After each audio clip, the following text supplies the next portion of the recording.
10,000 টাকা performance build করার প্ল্যানটিতে আমরা অনেকটা এগিয়ে চলে আসছি। আজকে হলো ডে 8 নিজের রুম থেকে একটি পারফরম্যান্স বিল্ড করার। Welcome to this series to build a performance under 10K। বোতল আর স্টিকারের কাজ কমপ্লিট করার পরে আমাদের মেইন টাস্ক হচ্ছে এখন পারফিউমের বোতলগুলোর জন্য বক্স কালেক্ট করা। তো সকাল সকাল আমার এক ফ্রেন্ডের কল আসে ওর দোকানে যাওয়ার জন্য। তো ওর দোকানে যাওয়ার পরে ওর একটা বক্সের উপর আমার নজর পড়ে, ওর চার্জারে একটা কেবলের বক্স ছিল।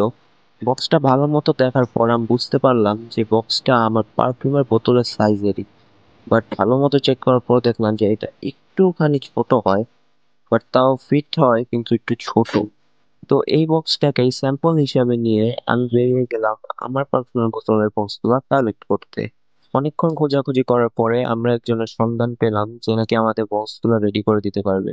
তো এইখানে এসে ওনাদেরকে ওই বক্সের স্যাম্পলটা দেখিয়ে অনেকক্ষণ কথা বলার পর ওনাদেরকে বুঝালাম যে আমার বক্সের সাইজটা কেমন হবে, কোয়ালিটি কেমন হবে এন্ড বক্সের ডিজাইনটা কেমন হবে।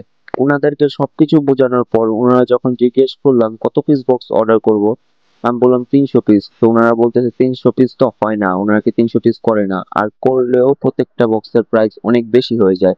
তো আমি তো আর জানি না আমি আপনাদের থেকে কেমন একটা রেসপন্স পাবো বা কেমন অর্ডার পাবো। তাও আমি রিস্ক নিয়ে 500 পিস বক্স অর্ডার করে দিলাম। এন্ড এর সাথে আমাদের আজকের টাস্কটাও শেষ। তো নিজের রূপ থেকে একটি পারফরম্যান্স বিল্ড করার এই জার্নিতে আমার পাশে থাকতে ফলো দিয়ে রাখুন। দেখা হচ্ছে আবার আগামীকাল। পিস।